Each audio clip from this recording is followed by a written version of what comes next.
Welcome to the Torah Birthing Podcast. Hey, my name is Batya Khan. I'm a Rebbetzin, doula, and childbirth educator. My mission is to help women have the best transition into motherhood that you could possibly wish for, so you could fulfill your tafkid with support and recognize the power that you have. The Torah is the guidebook for our lives. It's the best mindset work that you could possibly do. Are you familiar with it? It's important to know. It's important to learn. So let's do this. Hey everyone, happy Jewish Midwifery Week. I totally just made that up. But in this week's Parsha, we have a well-known, fascinating story about midwives. And I want to go through it and talk about lessons that we can learn for today from it. So this is going to be pretty light listening, but still so fascinating. And then I want to talk about midwives today. What are the differences between them and obstetricians? And doulas, what are they? And you today, what is your choices in all of this? What are your options? So the story we tell is about the Ivri midwives in Mitzrayim. This is during the slavery, remember. The king of Mitzrayim called the Ivri midwives, Shifra and Pua. Shifra was Yocheved, Mishaperes es Havlad, because she would beautify the child, and Pua was Miriam, because poo, as it sounds, she would coo and soothe the babies.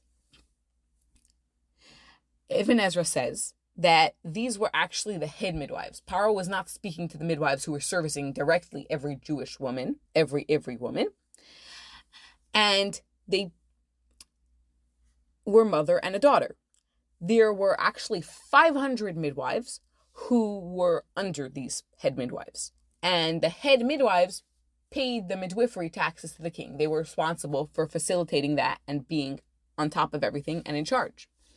Kli Yakar actually has a different interpretation on this. And he says they were actually Egyptian midwives who serviced Ivri women. They weren't even Ivri. And Kli Yakar proves this by saying that the midwives feared Hashem. That's what the pasuk says later on. And he says that it's redundant to say that if they were Ivri, because obviously the Ivri woman feared Hashem. It's impressive that they feared Hashem if they were Egyptian. And he says another thing too. This is according to the opinion that it is Shifra and Pua are Miriam and Yocheved and Miriam, actually. So Pua actually means nevuah, speaking with nevuah. Miriam was a neviah, as we know. She prophesied the redemption. Asira imi sheteled bein Moshiach Yisrael. My mother is going to have a child who is going to be the redeemer of the Ivri people. And Shifra means that Yocheved became young again, right? So when Miriam had this nevuah, this prophecy, Yocheved was way too old. She was past menopause, and she was still able to give birth to the Redeemer even after being past menopause. That's why these names are changed, because Shifra means young again, and Pua means nevuah, speaking with nevuah. And Paro did not feel the power of these name changes. The power of these great women was that their names now signified that they knew about the redemption and they knew that it was coming. Why else would they work so hard to save the babies, as we see, for no reason if they were stuck in slavery and misery? They knew that saving these children would lead to a better future for them. These children would live to see the Geula. And I got chills from learning this. What we do as Jewish women with intuition, we work so hard for our children. We do stuff over and over again. I'm cooking, I'm cleaning, I'm doing the laundry over and over again on repeat. What is the point sometimes? It seems pointless. So hard. So hard. The world is so harsh. What's happening to our nation in our land now is terrible. How can we manage? What is the point of doing everything over and over and over again if life is so hard anyway? But here's what we know as Jewish women. We know, and they knew then, that the Geula is coming. We know that there will be better days for our children. We know that there will be only peace. And we have the strength to go against the world, just like they had the strength to go against Paro's decree. The king said, when you deliver the Ivri woman, and you see on the birth stool, which was a special chair that women would give birth on, if it's a boy, kill it, and if it's a girl, she should live. Paro only cared about the boys because the Redeemer was supposed to be a boy. Some interesting birth details. Birth was never supposed to be on our back. They used to give birth upright on a stool. The mashber, the birth stool. And I had someone tell me that she asked a Shaila about when she becomes Nida during birth. When do I become Nida? It's a Shaila you should ask your Rav. And the Rav told her that one of the things is when she is on the birthing bed. In other words, when she's pushing the baby out. She may have repeated the Rav's words incorrectly, but the point is that it was never a birthing bed. It was always a mashber. It was always a special stool. It was a chair with a hole in it for the baby to be caught over there. You could use a toilet for this idea. It works amazing. Or you could also buy a special chair that I'll link if you're interested. Check the show notes. Ibn Ezra says that Paro was saying you should kill the babies secretly. And Arachaim, based on a source that we have in Gemara Sota, says that Paro explained to the midwives how they would know if the baby was a boy or a girl. If the head of the baby was facing downwards, if the baby was anterior, facing the mother's spine, then it was a boy. Whereas if the head was facing upwards, that meant that it was a girl about to be born, before they were born. If the baby was posterior, facing the mother's stomach or her belly button, then that would mean that the baby was going to be a girl. And they would know this before the babies were born. This is interesting because the Gemara actually talks more about this and says that it's harder to give birth to girls for this reason. It's harder to give birth to babies that are facing up, that are posterior, that are facing the mother's stomach. It doesn't match with physiology today to say that boys are anterior and girls are posterior, but that's another one of the mysteries that we have today that keeps us learning and keeps us curious. Then Arachaim says, I don't get it. Why is Paro sharing this with the midwives? Aren't the midwives the experts? Why does Paro want the girls to live additionally? That's another good question. He doesn't like the Ivrim at all. Why would he specifically tell the midwives, keep the girls alive? They're midwives. Obviously, they're going to naturally do their job. So Paro wanted to make sure his plan would succeed. If he made sure that the midwives had the direct instructions and knew how to tell before the babies were born if they were boys or girls, they could make it look like the boys were stillborn. And the midwives would basically be performing a full-term abortion and be telling the mothers that the babies died before the boys were actually born. Paro then said that the midwives shouldn't even say that the stillborn had been a boy. The girls, he said, should live so that people wouldn't suspect them of killing babies and his decree could carry on. And these girls would be forced to look for Egyptian husbands, and the intermarriage would ensure that the Jews would never be redeemed. It would be another point of carrying out his plan. And the Lubavitcher Rebbe says that they would make the girls live in the Egyptian ways. They would force them to live in that way. And the midwives feared Hashem, and they didn't do as Paro, the king of Mitzrayim, told them. And they made the children live. What does that mean? They gave the babies food and water. They gave the mothers food and water to give extra sustenance to the babies. And they gave all their strength to actually save the babies if they needed it. Kli Yakar brings in Yerag Val Yavar. the 3 mitzvos that we have to give up our lives for. The midwives were listening to a greater king than Paro. They were listening to Hashem. Paro told them that they should kill the babies or be killed, and they chose to listen to Hashem.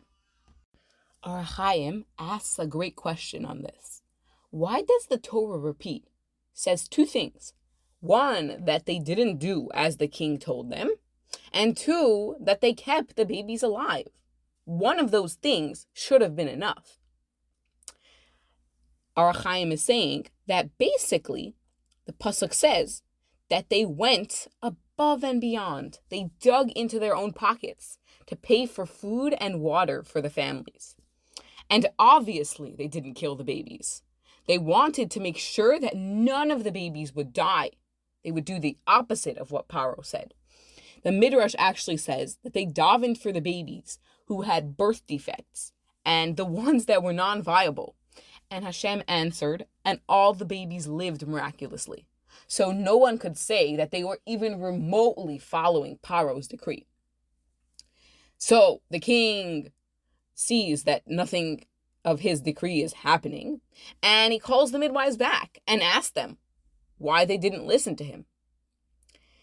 Ibn Ezra says that Paro was telling them, you deserve to die for going against the king. Our Chaim says over here that Paro had no proof that the midwives specifically didn't listen to him because the Jews, the Ivrim, didn't snitch on each other. So he only assumed that they specifically didn't listen to him. So he had to know, why are you not listening? What's going on? Why are all the boys still alive? Why is the number count not going up? And the midwives responded that the Jewish women are not like the Egyptian women. The Jewish women are just as skilled as midwives. Or they give birth like animals who do not require midwives. Ki chayos heina. And before we get to them, they already gave birth. There's too many women. We can't be at all the births.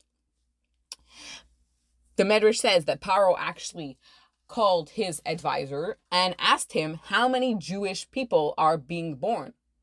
And Hashem made a miracle that he said such an astronomical number that Paro realized that they really couldn't get to all these births. Would be way too many, even for all the midwives who were under them. So Ibn Ezra says that they told Paro that the Ivri women were much more lively than the Egyptian women. They had much more of a fire and a passion. And Sforno says that they, the Jewish women, are all expert in midwifery. So the midwives were saying, if we do or say anything out of the ordinary, they'll realize and they'll stop calling us to come anymore. And they say, it wouldn't be worth it for the king if we, the midwives, only kill 1 or 2 babies. So basically, what we get from this is that Jewish women, they always knew how to advocate for themselves. They weren't taking anything, lying down. They were the ones who knew the knowledge, did the thing, and did the hard work. And they took no excuses and they took no stories, and they knew what was up at all times. We can be this too. Let's see later. Ki chayos heina. Kli Yakar explains about that the Jewish women give birth on their own and they don't need us to come for the birth. They only have us come to help postpartum support, to help them deal with the baby. So then we come. Not because they need us, but because they need and should have support. They said, we don't deliver the babies. The mothers birth them, and then we support them. And they didn't say this right when Paro commanded it, so that he shouldn't go and find other midwives to give this command to. And therefore Hashem rewarded them. So Hashem did good for the midwives, and the nation grew a lot. Our Chaim says that Hashem made the midwives able to afford to give all the families food and water. They didn't have to dig into their own pockets into debt. They had enough for these families. They had plenty.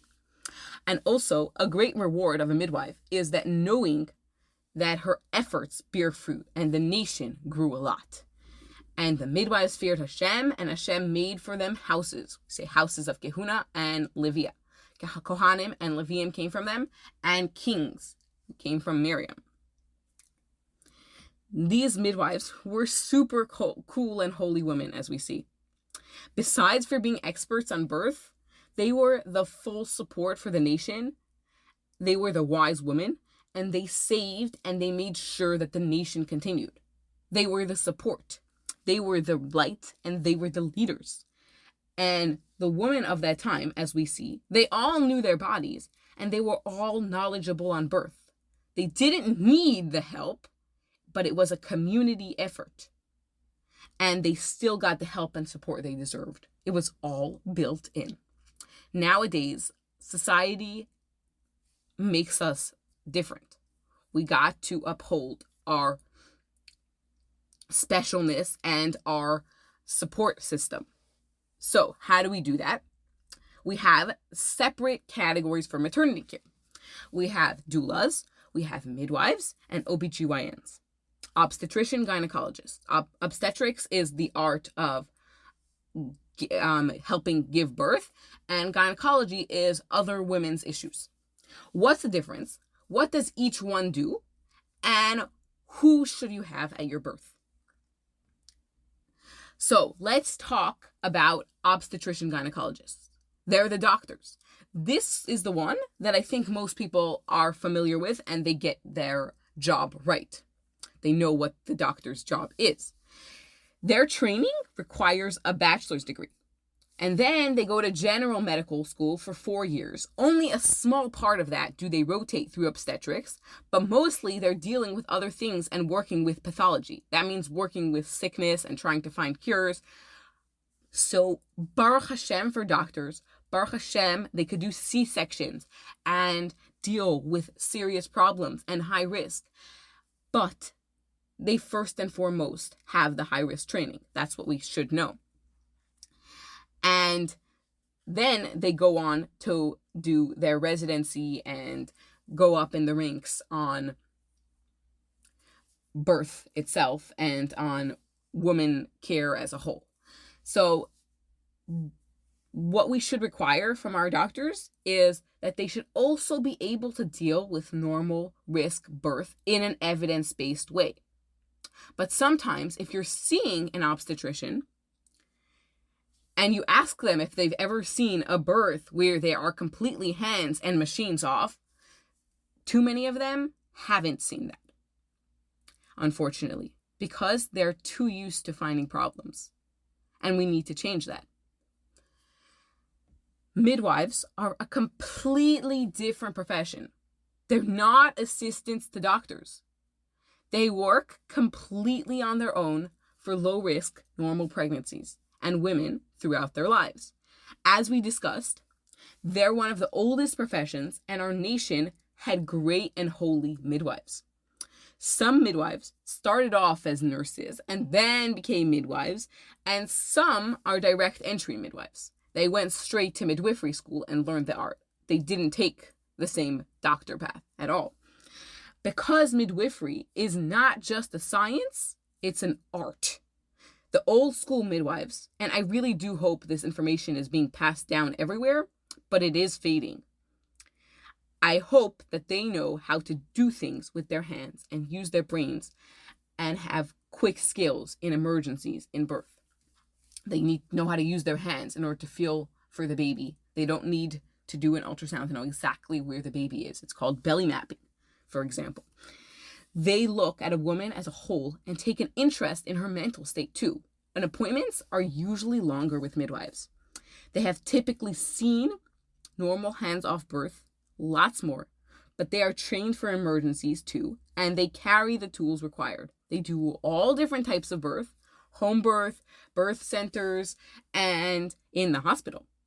And they even work with epidurals. The only type of birth they can't do is C-sections. In some countries, they even have collaboration with doctors and high-risk births with midwives. They work side by side nicely, and it's beautiful. Typically in the United States, you're choosing to have either a doctor or a midwife. But some practices have both, which is also really cool if you like that. Then on top of that, we have doulas.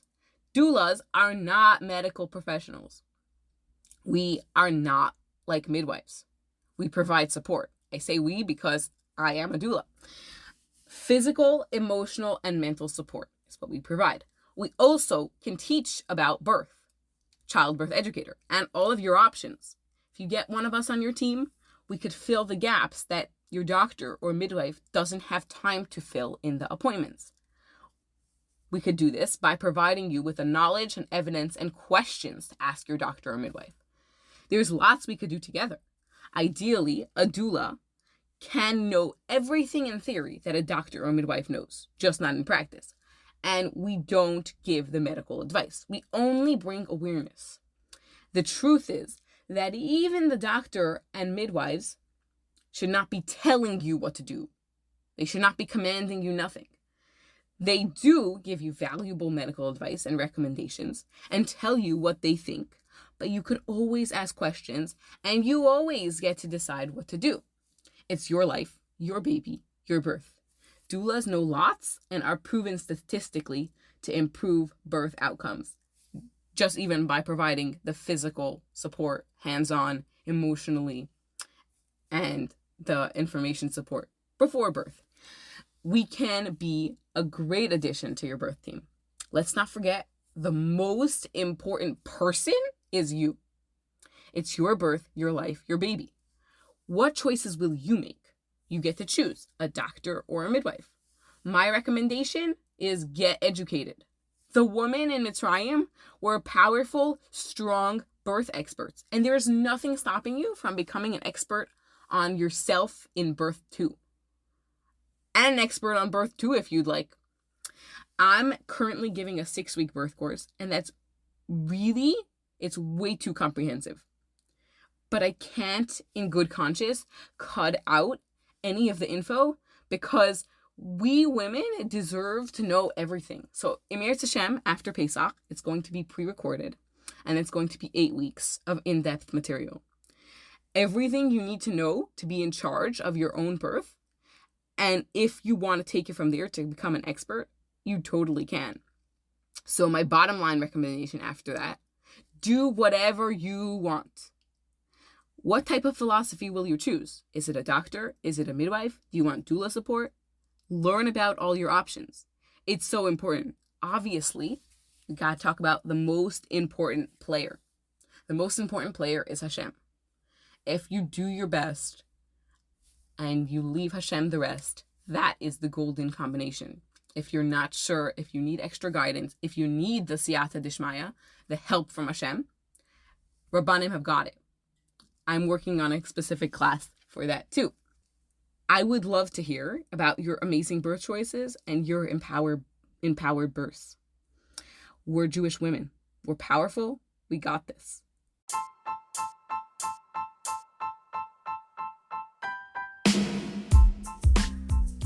I would love to hear what you think.